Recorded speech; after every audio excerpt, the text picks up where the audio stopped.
Hey guys, we are at Jennings Creek. I think it's May the 3rd.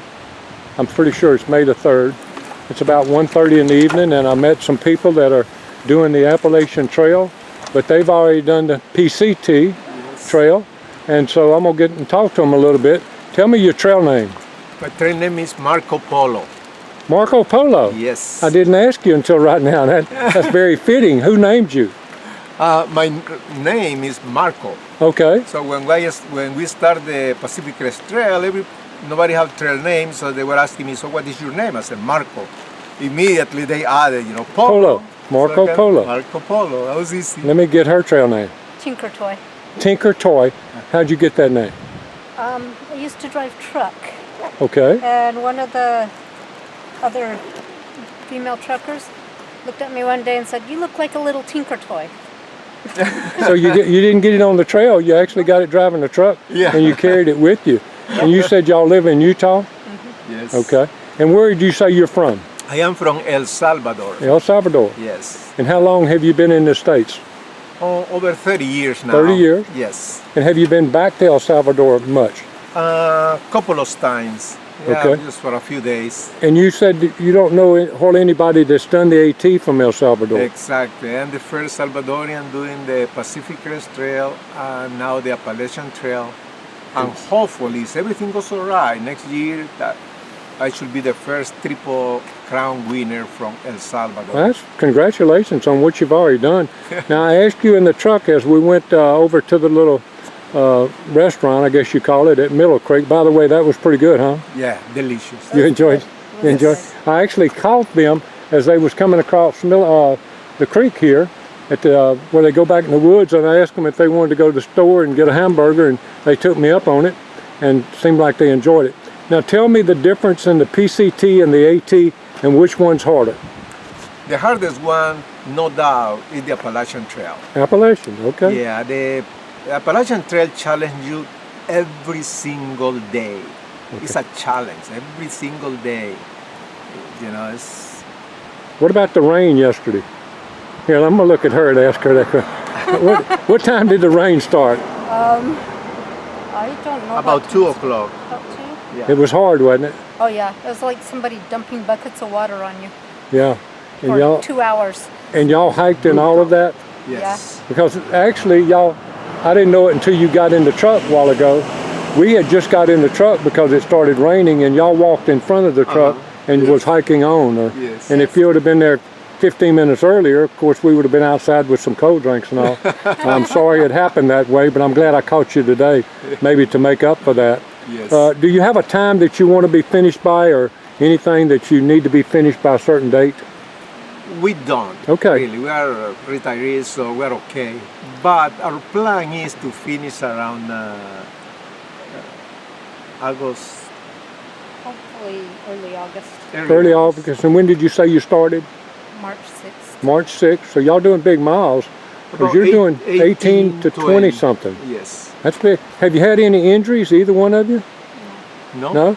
No. What about blisters? A couple? A couple blisters, yes. But nothing real serious? No. Well, what we do is instead to work harder, we wake up earlier. Okay. So we keep our own pace, same pace, a slow pace, a steady. But like I said, we start at 10 in the morning when we start the trail. At this point, we're starting at 7 in the morning, and we're planning starting tomorrow, hopefully at 6:30. So we add mileage, like I said, and You're not considered fast, you're just considered steady. exactly. And you get where you're going because you hike more miles than most people. You're actually trying to get to Glasgow maybe tomorrow is what I understand. And that's going to be about I think maybe 20 mile? Yeah. About a 20 mile day? Yes. And how many more miles you got today? Did you figure? You think it's 9 or 8? About 9 miles. 9 more miles? Yes. And it's 1:30 or 2 o'clock maybe? So how do you feel about that? You feel like that's about where you want to be at this time of the day? Yeah. Yes. Okay. Yes. And it didn't bother you to take off 30 minutes to go over and get something to eat? Absolutely no. That was the best that make our day. You even got a shake. I'm going back over and get me a shake here in just a few minutes. Here come another hiker coming down the road. Maybe we'll talk to him and bring him over there. Well, I'm not going to keep y'all because I know y'all got a long ways to hike today, and I'm going to talk to y'all a little bit off camera about tomorrow anyway. Anybody you want to say hello to, either one of you out there? To all our friends and people from El Salvador. Okay. Hopefully they get some inspiration and do it. There you go. How about you, Tinker Toy? Okay, good deal. God bless every step between here and Katahdin, and I hope we get to see you up the trail again. If you see the truck, you know it now, so just wave at us and we'll stop and try to help you. You are our trail angel. Hey guys, I'm back in Glasgow and I'm at Stanimals Hostel, and I actually had went back out to the trail to take the group that I was helping, Halo and them, and saw this lady walking down the road, and Halo told me I need to turn around and pick her up. They had met her before, and sure enough, I picked her up, and she told me a little bit about her life as we traveled, but usually I like to hear it on camera. So we're going to start all over kind of and just get her trail name and her dog's trail name and let her tell me her story. Well, I'm Buttercup, actually Bonnie Tatum, and this is Tumbelina, but we call her Boots because she's wearing her boots to keep her feet safe. Tell us about your trail name. My trail name was given to me years ago because I carry a cup of butter. Tell me why you carry a cup of butter.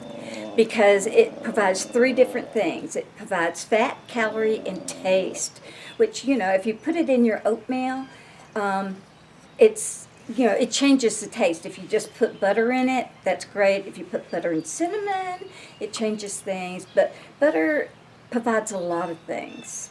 Now, where'd you get the little boots for your puppy? Well, you know, when I was talking to my veterinarian about this hike, he recommended the boots. Okay. And so he looked online and he showed me some boots that he would recommend. So these came from Baxter Boo, I believe, and they stay on really well. Yeah, I see They that. got a little zipper I see on that. them so that her toes get in there better, and so it's easier to take off and on. Now, do you have other boots ready for when she wears those out? No, but I will, as they start to wear out, I will order another pair. I wonder how many pairs she'll use. I have no idea. Yeah, and tell us about your hike, because you basically just started. Tell us how you're going to do that. Okay, well, I'm going to be going, I flew into Roanoke from Atlanta, and I went to Delville, stayed overnight, and my first shelter was Full Heart, and so I am going to hike north to Katahdin, and then I'm going to fly back down to Roanoke and start in Delville, and my first shelter will be somewhere around Dragon's Tooth, which I hear is awful, but then I'm going to hike south until I hit Springer. And you've already hiked some before. Tell me about your previous hikes. My first attempt was in 2013, and I'd been my mother's caregiver since '99, and so I told my sister when I turn 60, what I want to do is take 6 months and hike the Appalachian Trail. And I said, you need to take care of her. She goes, no problem. So I'm hiking along the trail. You started in Springer. Yes, that year. I Okay. started at Springer, and I got to, I called my mom as often as I could, and she started sounding, sicky. And so when I got to Hot Springs, when I talked to her, I could barely understand what she was saying. So I called her doctor and explained everything, and then I called my sister, and I said, Paula, Mama's got a doctor's appointment tomorrow, and that's your telework day, so that shouldn't be a problem. Oh, the CDC's having a mandatory meeting. I can't go. I said, okay, no problem. Got a flight, flew home, put her in the hospital for acute renal failure, and her diaphragm wasn't working well, so she wasn't breathing right because she wasn't getting up and eating and doing things. And she had lost 40 pounds, which is a lot of weight. Since you had left? 6 weeks. Wow. Yeah, so anyway, I got home, we took her to the doctor the next day, and they called me the next morning at 6:15. I looked at the time, 6:15, her doctor called me, said, your mother needs to go to the emergency room, and told me that she was in renal failure. So we put her in the hospital, And they got her under control, and her her kidney started working again, so she didn't have to have dialysis.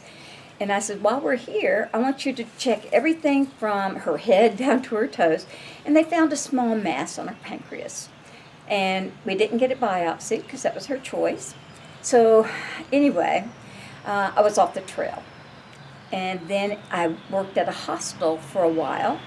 And Which one? Do you I mind? worked at Top of Georgia Hospital for about a year and a half. Right. And then I decided at 16 that I would attempt again. So the day before I left, they had found my nephew dead on the streets of Orlando, Florida. Wow. And he was homeless by choice. We put him through rehab like 6 times, and as soon as he got out, he went back to drinking, and he preferred the streets. I understand. And so anyway, I told my sister that I would not hike. I wouldn't. I need to be here. She goes, no. You know, he would want you to do your hike, and you've already paid all this money, so I want you to go. So I did, and I started at Harper's Ferry, and I was going to go north. Well, it rained and it snowed, and I was on my way down to the Blackburn Center, and I didn't know there was 2 ways down there, and I took the rock stairs. Well, the snow and the sleet and the rain, and I was tired, and my hiking poles, and down I went. And so I fell, and I broke my ankle and 3 ribs, and had to fly home. Wow. So this is your 3rd attempt, and Yes. you told me just a few minutes ago before we stopped that you feel really good this time. You don't have anything in the way of you making it this year. There's no obstacles that you can see at this point, and you feel real good about your hike.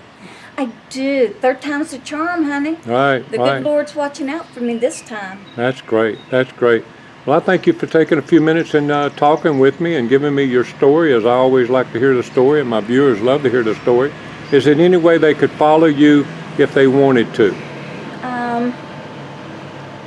Not at this time. Okay.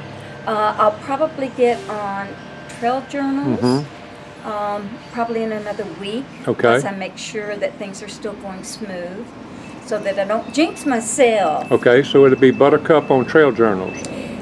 Actually, it'll be Tumbles Goes to Katahdin. Tumbles Goes to Katahdin. Goes to Katahdin. Okay, I like that name.